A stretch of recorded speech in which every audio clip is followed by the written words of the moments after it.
नमस्कार, NB news देख रहे हैं आप। मैं हूं आपके साथ प्रियव्रत दीक्षित।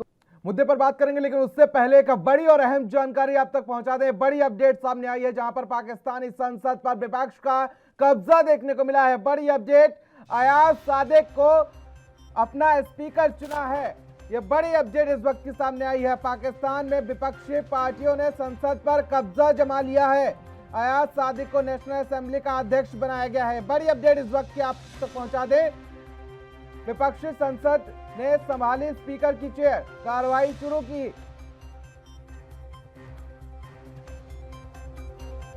ऐसे भी तमाम अपडेट्स और जानकारी के साथ चंद्रशेखर त्रिशूल पॉलिटिकल एडिटर हमारे साथ जुड़ चुके हैं। त्रिशूल जी, जिस तरीके से लगातार पाकिस्तान में सब कुछ ठीक नहीं चल रहा है, तस्वीरें पहले भी सामने आई, लेकिन अब विपक्ष का इस तरीके से कब्जा।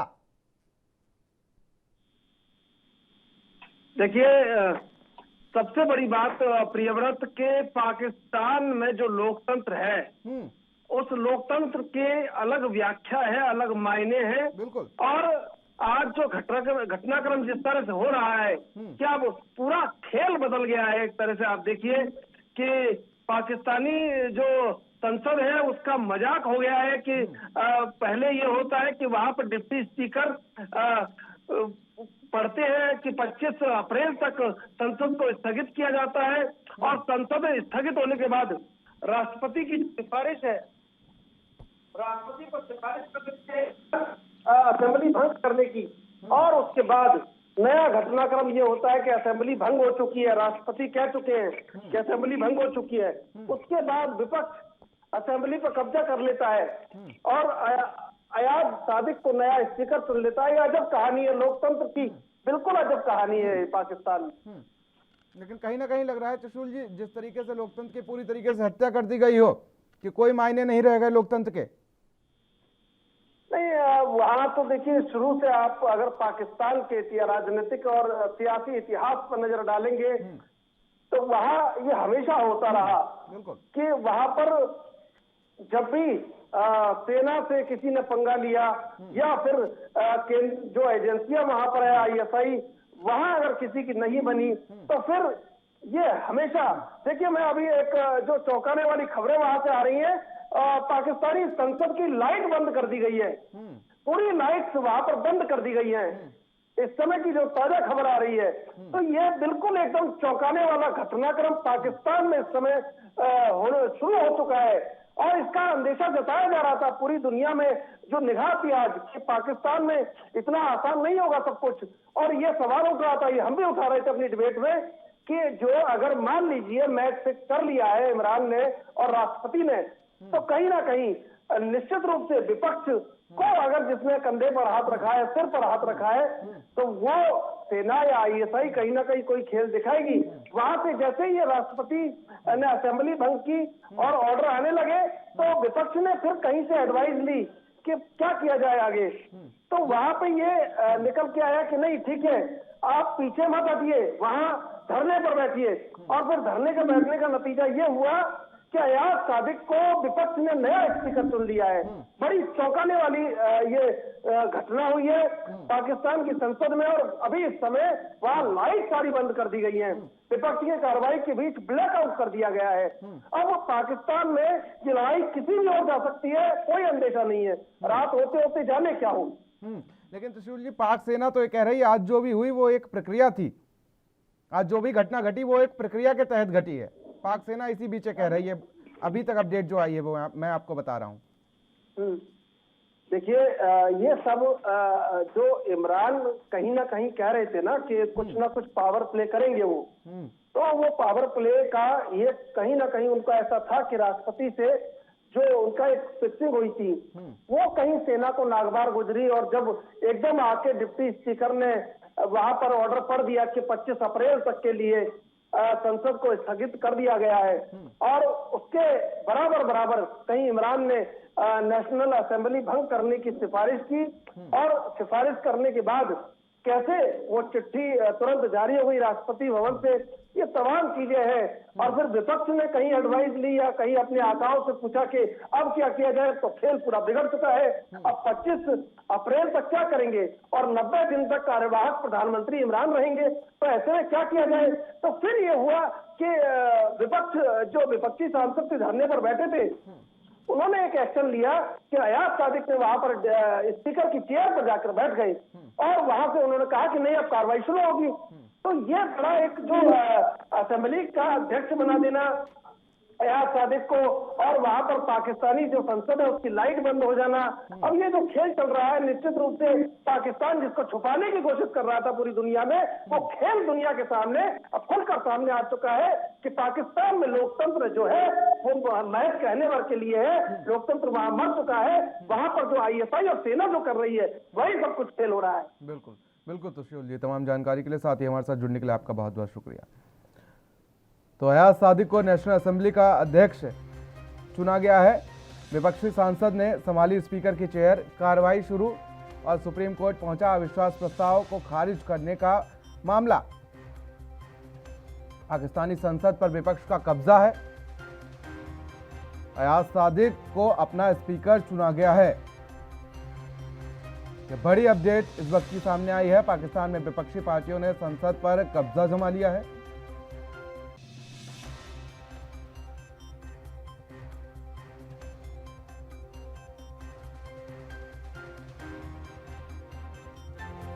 तो वहीं विपक्ष ने अयाज सादिक को स्पीकर चुन लिया है और पाकिस्तान सेना इसी बीच दावा कर रही है आज जो भी हुआ वो एक राजनीतिक प्रक्रिया के तहत हुआ है।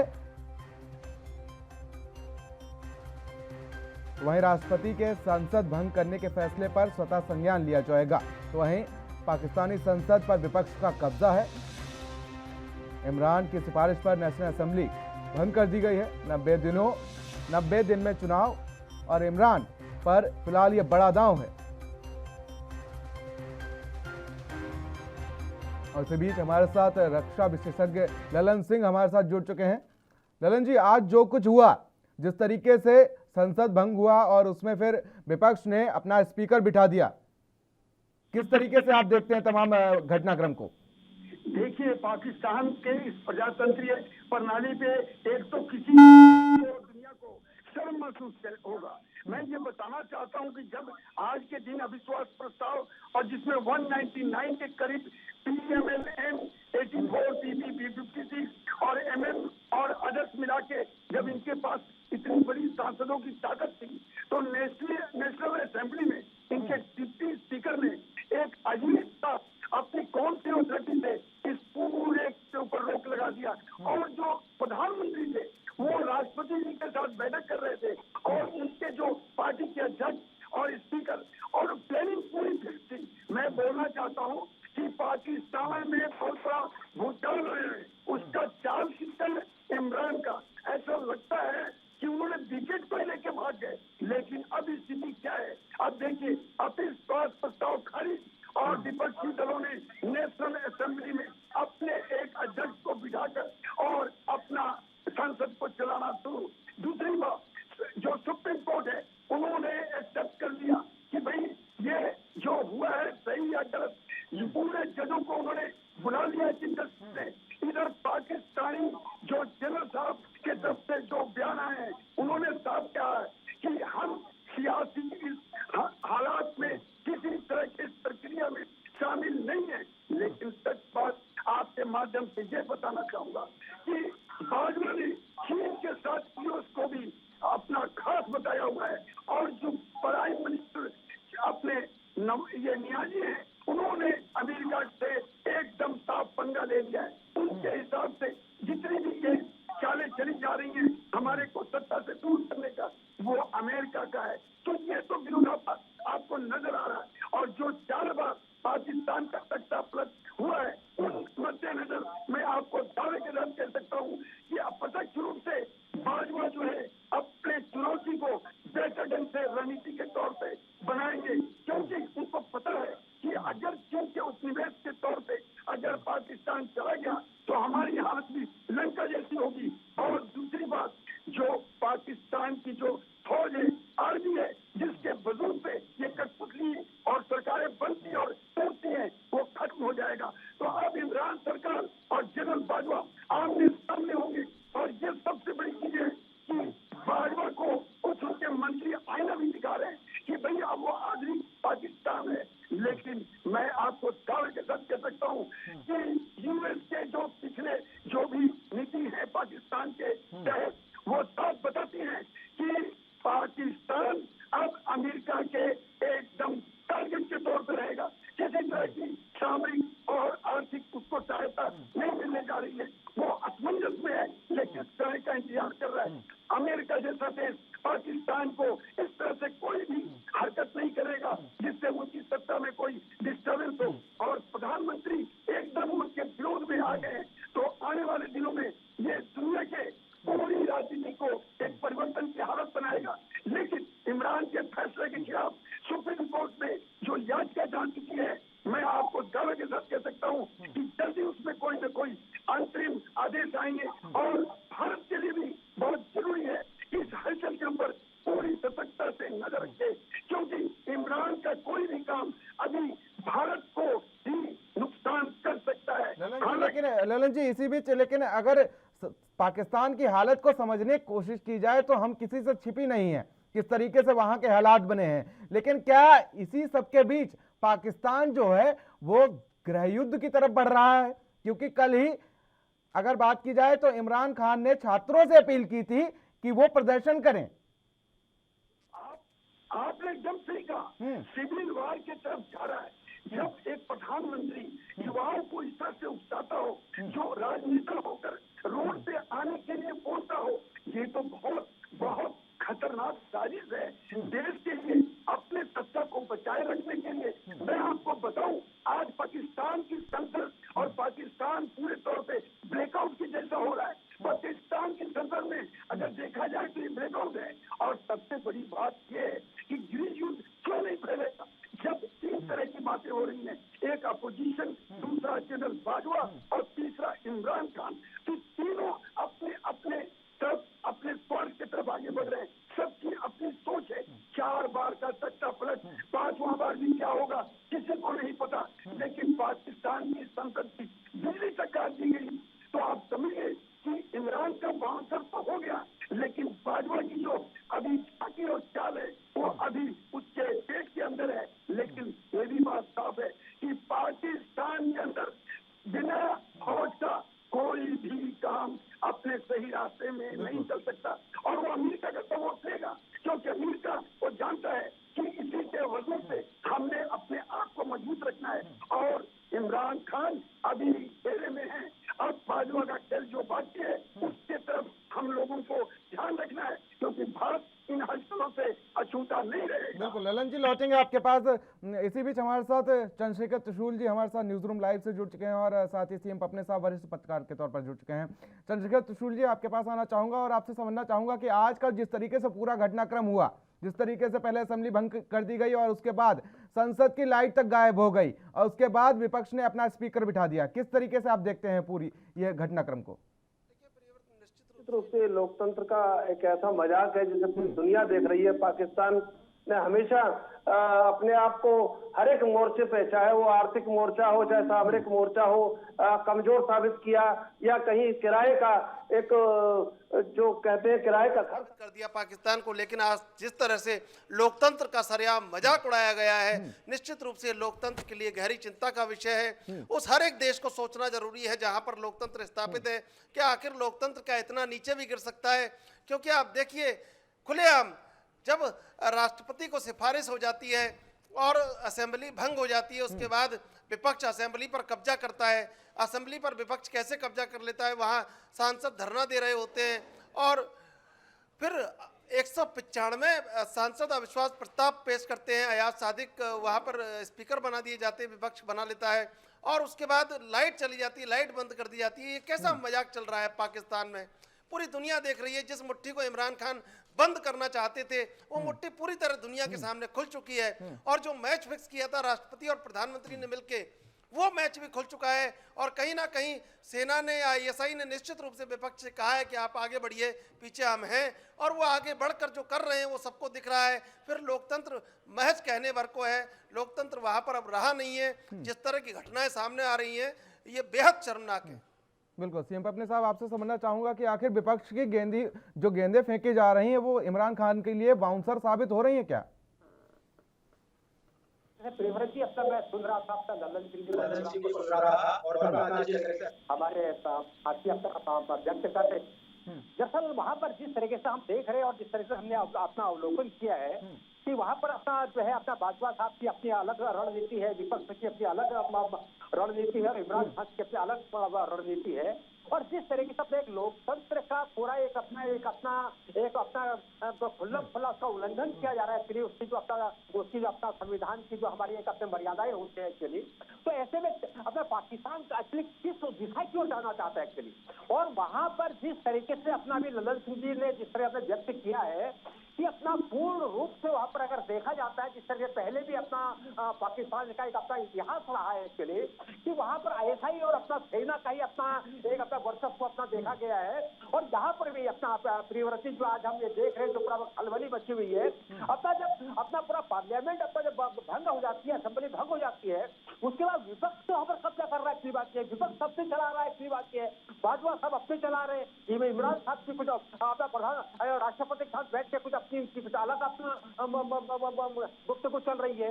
तो ऐसे में प्रियव्रत जी यही सोचा जा सकता है कि इस वक्त पाकिस्तान के दशा और दिशा क्या होगी, उसकी दशा और दिशा किस तरीके से मैं सुन रहा था यहाँ पर कि जिस तरीके से अपना अमेरिका ने जो यहाँ की जितने आर्थिक जो अपना जो बेनिफिट्स मिलते थे, जो अनुदान मिलते थे, किस तरीके से उस पर अपना पाबंदियां लगाई थी और किस तरीके से अपना पाकिस्तान का हाल हुआ, इसकी बात यह है। तो ऐसे में कम से कम देश की एक अर्थव्यवस्था का ख्याल करते हुए, देश की जनमानस का ख्याल करते हुए और उसके विपरीत दिशा की ओर तरीके से यहाँ पर अपना असेंबली के अंदर जो अपना पूरा अपना खेल खेला जा रहा है, मैं समझता हूँ कि ये पाकिस्तानी नहीं, हमारे पूरे विश्व के देशों के लिए भी अपना जो है उनकी सोच के लिए एक अपना जो है एक अपना एक शर्मनाक एक दिन है। चलिए ललन सिंह जी आपकी ओर रुक कर लूंगा। जिस तरीके से आज जो भी हुआ वो एक शर्मनाक है, लेकिन जिस तरीके से पाकिस्तान के हालात पहले से ही खराब थे और इसी बीच पाकिस्तान में ये सब हुआ, इससे जनता पर क्या कुछ असर पड़ेगा?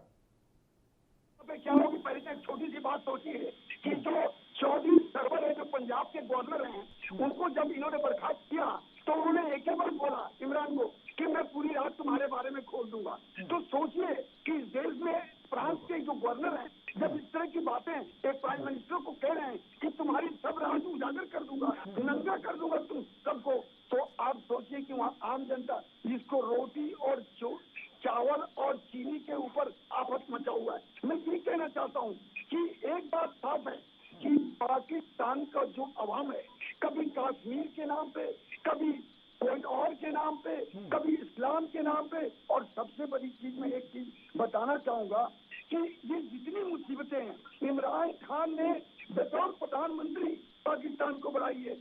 कभी कभी वो खुद को आधुनिक सोच वाला नेता बताता था और पाकिस्तान को आगे ले जाने का सपना दिखाया था, और अब क्या कर रहा है, रियासत मदीना की बात कर रहा है, केवल इस्लाम की बात कर रहा है।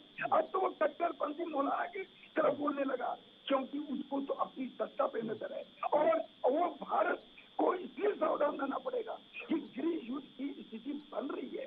क्योंकि देखिए 5 तरह के किले आ रहे हैं, एक विपक्ष, एक आपको इमरान और एक फौजी और चौथा जो है विदेशी ताकत, तो ये सभी मिलकर कौन सा रास्ता अपनाएंगे, ये पूरे देश को ही डिस्टर्ब कर देंगे। और मैं इस बात को कहने में हर्ज नहीं महसूस कर रहा हूँ कि जरूर बाजवा ने बताया है कि हम सियासी प्रक्रिया में किसी तरह का छेड़छाड़ नहीं करेंगे, ना ही हमें कोई मतलब है, लेकिन सच बात यह है कि अगर एक गवर्नर इमरान को वार्निंग दे सकता है तो किसकी ताकत पे दे रहा है। मैं एकदम सच नहीं, मैं कॉन्फिडेंस होके बोल रहा हूँ कि बाजवा चाहे विपक्ष के साथ हो, चाहे अमेरिका के साथ हो, लेकिन वो इमरान के साथ नहीं है।